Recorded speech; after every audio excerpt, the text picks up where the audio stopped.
பாபா அப்படின்னு சொன்னதுமே நம்ம மனசுக்கு ஒரு அப்பாவை பார்த்த சந்தோஷம் நிச்சயமாக கிடைக்கும். உண்மையாகவேங்க அவர்கிட்ட பஞ்சபூத ஆற்றல் அவருக்கு அப்படியே படைஞ்சி தலை வணங்கி நிற்குதுங்க.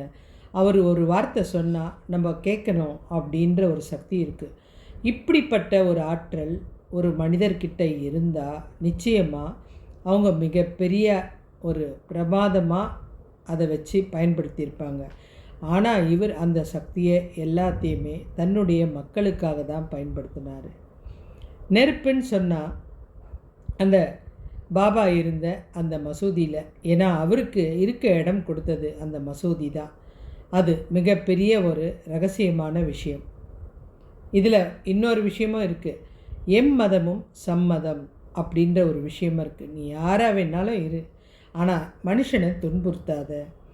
எல்லாருக்கும் தேவையான நேரத்தில் பசிக்கு உணவை கொடு, ஒரு உயிரை கூட வாட வைக்காத. இந்த நல்ல குணம் யார் சொன்னாலும் நம்ம கேட்கணும் இல்லை? ஒரு அப்பா சொல்லும்போது கேட்க மாட்டோமா? அந்த மாதிரி தாங்க. இப்போ பஞ்சபூதத்தில் நெருப்பு சொன்னேன். துணியான்னு ஒரு நெருப்பு எரியுது. அதிலிருந்து கொடுக்குற அதாவது வர அந்த விபூதி தான் ஊதின்றது. அது பல நோய்க்கு மருத்துவத்தை தீக்குது. இந்த நெருப்பு ஒரு புறம் இருந்தாலும் அடுத்தது நீர். அங்கே ஒரு பானை இருக்குது நம்ம சீரடி கோவிலில். அந்த பானையில் ஒரு நீர் இருக்குது. அது இன்ன வரைக்கும் குறைஞ்சதில்லைன்னா உங்களால் நம்ப முடியுதா? உண்மைங்க. அந்த பானையில் இருக்க நீரை பக்தர்களுக்கு கொடுப்பாங்க. அவங்க அதை குடிச்சிட்டு தங்களுடைய நோயை போக்கிப்பாங்க. ஆனால் அன்னைக்கு இரவுக்குள்ளே அந்த தண்ணி காலியாகிடும். திரும்பவும் தானாகவே அது முழுக்க தண்ணி நிரம்பி இருக்கும். இது எவ்வளோ பெரிய சக்தி! இது இல்லாமல் அந்த சீரடிக்கு பக்கத்தில் ஒரு கிராமம் இருக்குங்க. அந்த கிராமத்தில் சில மக்கள் இதில் அதாவது கிணத்துல தண்ணியே கிடையாது பாபா, நீங்கள் தான் அங்கே நீர் வர வச்சு கொடுக்கணும் அப்படின்னோடனே நான் அப்புறம் வரேன் பார்க்கலான்லாம் சொல்லலை. உடனே அவங்க பின்னாடி எந்திரிச்சு போய் அந்த காஞ்சி இருந்த மண் இருக்கிற அந்த கிணத்துல கொஞ்சம் பூவை போட்டு ஒரு தடியால் 3 வாட்டி தட்டினாருங்க. அந்த கிணத்துல கங்கை பொங்கி வழிய ஆரம்பித்தாங்க. இன்றைக்கி வரைக்கும் அந்த கிணறுல நீர் வற்றலைங்க. அதோடு இல்லாமல் கங்கை நீரை கொண்டு விளக்கு ஏற்றி வைக்க முடியும். அதையும் நிரூபித்து காமிச்சார். சாப்பாடு செய்யும்போது அவர் கரண்டி யூஸ் பண்ணலைங்க. தன்னுடைய கையால் தான் அந்த சாப்பாடை கலக்கிறாரு.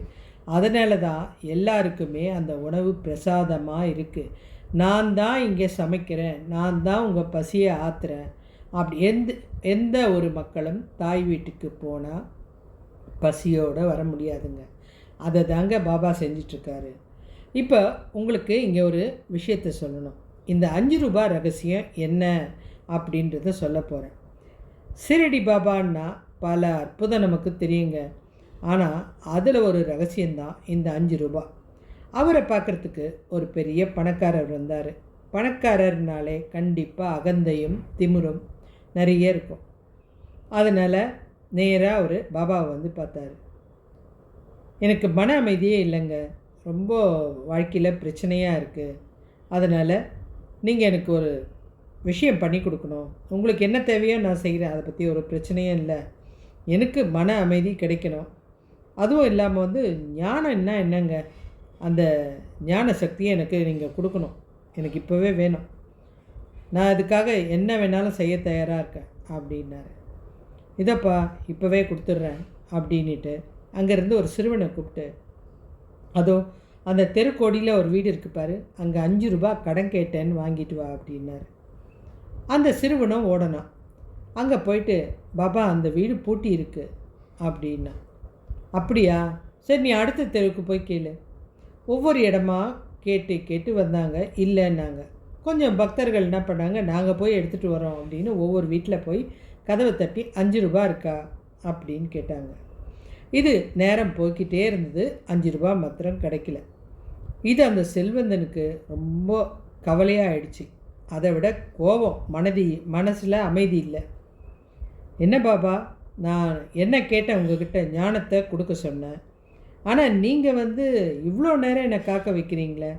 ஒரு சாதாரண அறிவாளின்றாங்க, உங்களுக்கு எல்லா விஷயமும் தெரியுன்றாங்க, ஆனால் ஒரு ஞானத்தை உடனே உங்களால் கொடுக்க முடியலையே அப்படின்னு சொல்லிட்டு அந்த பணக்காரர் கேட்குறாரு.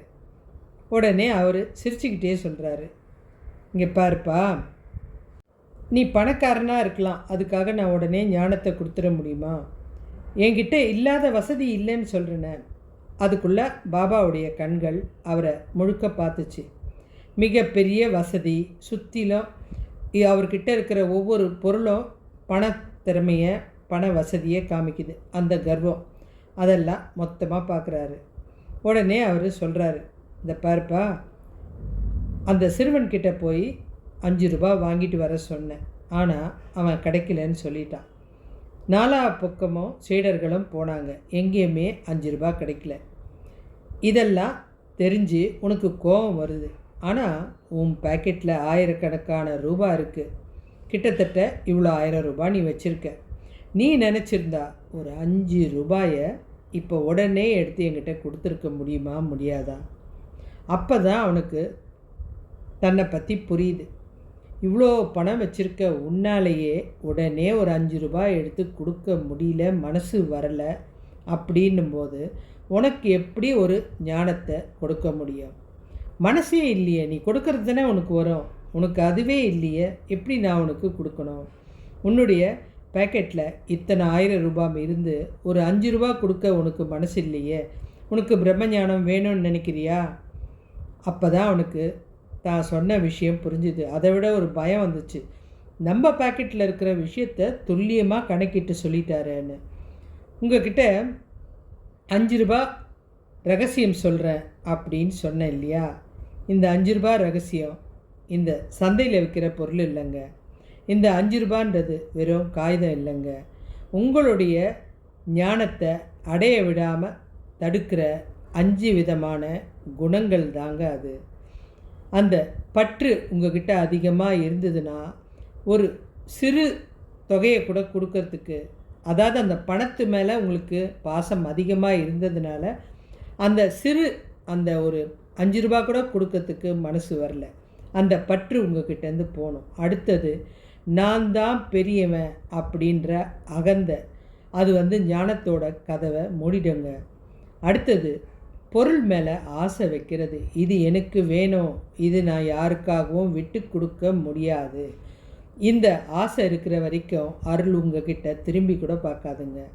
அடுத்தது, தன்னம்பிக்கை.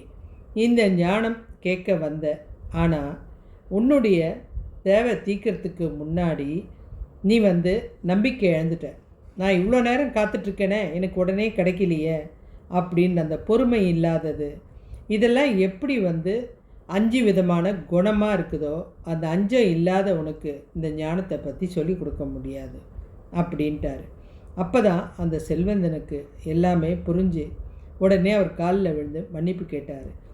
பாபா அப்போ தான் அவருக்கு புரிய வைக்கிறாரு, 5 விதமான தேவையில்லாத ஆற்றலை நீங்கள் விட்டுவிட்டால் உங்களுக்கு கடவுளோட சக்தியும் அருளும் கிடைக்கும்.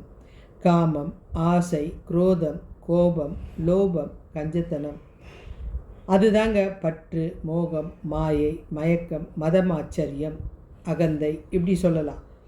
பணம் உங்ககிட்ட இருக்கும்போது அது உனக்கு எந்த விஷயத்தையும் புரிய வைக்காது. அது நீ மற்றவங்களுக்கு கொடுக்கும்போது உன்னுடைய மனசு லேசாகும். அடுத்தது, கடவுள் உன்னுடைய இதயத்தில் தான் வாழ ஆசைப்படுறாரு. அதுக்கு ஞானமே தேவையில்லைங்க. அந்த மனசை நிம்மதியாக நீ வச்சுக்கிட்டாலே கடவுள் உன்னுடைய மனசில் நிரந்தரமாக தங்கிடுவார். தீய எண்ணம் இல்லாமல் இருக்கணும். இந்த 5 விஷயத்தை உணர்த்துறதுக்கு தான் இந்த 5 ரூபாயை நான் கேட்டேன். இந்த 5 ரூபாய் எனக்கு அவசியம் இல்லை. ஆனால் நீங்கள் என்ன பண்ணணுன்னா, இந்த 5த்தையும் நான் விட்டுட்டேன் பாபா, இந்த 5 விதமான தீய எண்ணத்தையும் நான் விட்டுட்டேன் அப்படின்னு உங்களுக்கு ஏதாவது ஒரு ஆசை இருந்துச்சுன்னா அதை வேண்டுதல் பண்ணி ஒவ்வொரு வியாழக்கிழமையும் 5 ரூபாய் காசை வெத்தலை நினச்சதை சாதித்து கொடுக்கக்கூடியது. அந்த வெத்தலை மேலே அந்த 5 ரூபாயை வச்சு என்னுடைய 5 தீய குணங்களை, 5 பற்றுதல்களை நான் விட்டுட்டேன், நீ எனக்கு இந்த வேண்டுதலை செஞ்சு கொடு பாபா அப்படின்னு நம்ம மனசார அப்பா கிட்ட கேட்குற மாதிரி கேட்டோம்னா நிச்சயமாக நமக்கு அதை கண்டிப்பாக 9வது வாரத்தில் நிறைவேற்றி கொடுக்குறாரு. இந்த 9 வாரமும் நீங்கள் சேர்த்த அந்த 5 ரூபாய் காசை கொண்டு போய் 9 நாணயங்களை நீங்கள் கும்பிடுற பாபா கோயிலில் அதை உண்டியலில் போட்டுருங்க. உங்கள் ஆசை நிச்சயமாக அந்த 9 வாரத்துக்குள்ளே கண்டிப்பாக நிறைவேறுங்க. இதுதாங்க 5 ரூபாய் ரகசியம். இவ்வளோ சக்தி இருக்கிற அந்த பாபாவை சாதாரணமாக ஏழைகளுக்கு உணவு செஞ்சுக்கிட்டோம், வர்ற ஏழைகளுக்கு தேவையான வசதி வாய்ப்புகளை செஞ்சு கொடுத்துட்டோம், கூப்பிடுற இடத்துக்கெலாம் போய் அவங்களுக்கு அருள் புரிஞ்சுக்கிட்டோம், அவங்க தேவைகளை போய் உடனே செய்கிறது எவ்வளோ ஒரு சந்தோஷமான விஷயம். எந்த இடத்துலையும் அவர் உட்காந்த இடத்துலேருந்து கம்பீரமாக என்ன தேடி பக்தர்கள் வாங்கன்னு சொல்லலை. இதெல்லாம் அவருக்கு நமக்காக அழகாக புரிய வச்சுட்டு போயிட்டார். இதெல்லாம் நமக்கு வாழ்க்கையில் நிரந்தரம் இல்லாத ஒன்று. உண்மையான அன்பை செலுத்துங்க, உங்களை தேடி எல்லாரும் வருவாங்கன்ற விஷயம். அந்த உண்மையான அன்புக்காக தான் இன்றைக்கி பாபா கோயிலில் கூட்டம் நிரம்பி வழியுது. ஒருத்தருடைய வயிறும் காயாமல் திருப்தியாக சாப்பாடோடு போகுது. நீங்கள் பிரசாதம் கொடுக்கலிங்க யாருக்கும், நீங்கள் செஞ்சுட்டு போய் அங்கே பிரசாதம் கொடுக்குறீங்களா, அது கொடுக்கல. அங்கே அவரோட எண்ணம் தான் கொடுக்க வைக்குது. அதாவது என்னுடைய இடத்துக்கு என்னோடய வீட்டுக்கு வர ஒரு குழந்தை கூட உணவு சாப்பிடாமல் போகக்கூடாது. அதுக்காக தான் பாபா கரண்டியை யூஸ் பண்ணலங்க, தன்னுடைய சொந்த கையால் அந்த சாப்பாடை கலக்கினார்.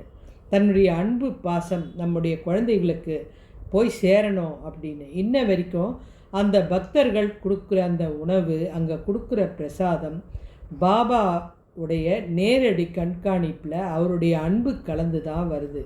அதனால தான் அந்த பிரசாதத்துக்கு அவ்வளோ சக்தி இருக்குது. அதே மாதிரி ஒரு மூதாட்டியும் இருந்தாங்க. அவங்க பேர் லக்ஷ்மிபாய் ஹண்டே. இவங்க எப்படி வணங்கினா நான் இறைவனை அடையலாம் அப்படின்னு ஒரு கேள்வி தான் கேட்டாங்க. இவங்களுக்கும் 9 காசுகளை வரமாக கொடுத்து நவவித சக்தியை பற்றி சொல்லி கொடுத்தாரு. இந்த 9 விதமான சக்தி நிச்சயமாக உங்களுக்கு கடவுள்கிட்ட சேர்க்கும். 1, கடவுளை பற்றி கேட்கறது ஒரு சக்தி. 2வது, அவரை பற்றி பாடுறது. 3வது, அவரை எப்போவும் மனசில் நினச்சிட்டே இருக்குது. 4வது, பக்தியாக அவரை மனசார வணங்கிறது. இல்லைன்னா அவரை பற்றி மற்றவங்கக்கிட்ட சொல்கிறது.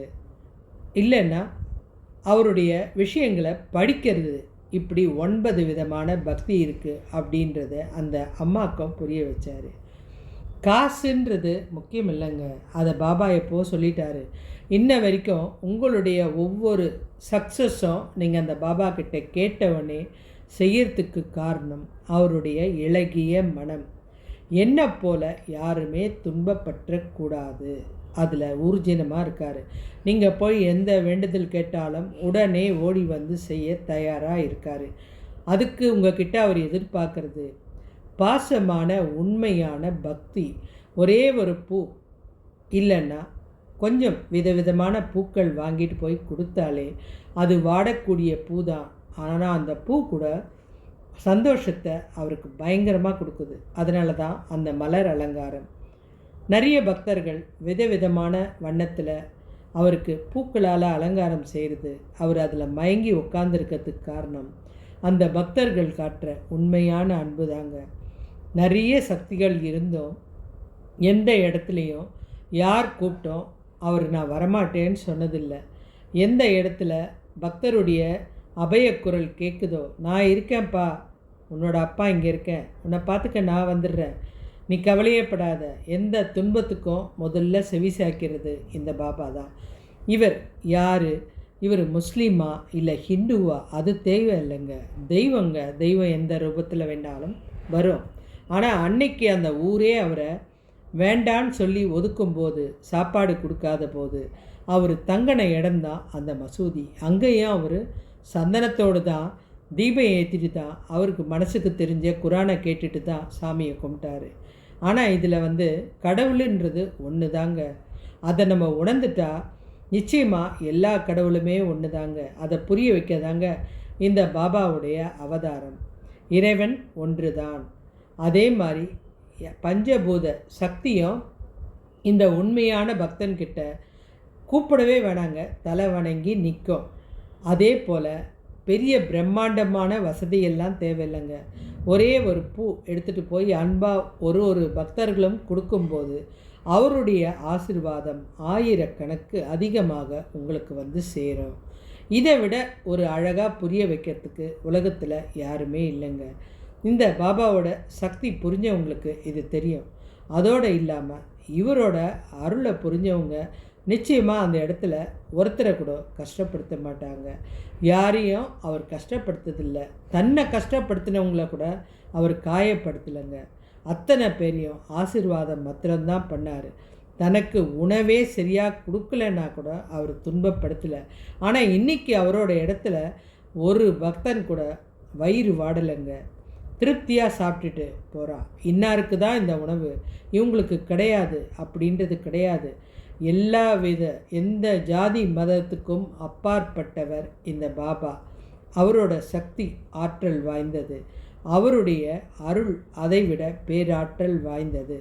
அவரை நினைக்கும்போது நம்முடைய ஒவ்வொரு எண்ணங்களும் நிறைவேறும். உங்களுக்கு வாழ்க்கையில் ஏதாவது ஒரு வேண்டுதல் இருந்தாலோ இல்லை ஆசைகள் இருந்தாலோ நிச்சயமாக இந்த பாபா கிட்ட 9 வாரம் வேண்டிக்கங்க. உங்களுடைய எண்ணத்தை சொல்லுங்கள். அதே போல் அதை வெத்தலை மேலே வைங்க. வெத்தலைக்கு ஈர்ப்பு சக்தி அதிகம். அதை உங்களுக்கு ஈர்த்து கொடுக்கும். அதை விட நீங்கள் வேண்டுற வேண்டுதல் அந்த பாபாவுக்கு உடனே போய் சேரும். நிச்சயமாக அந்த 9 வாரம் முடியறதுக்குள்ள உங்களுக்கு தேவையான அந்த அருளும் சக்தியும் நிறைஞ்சு கிடச்சிரும்.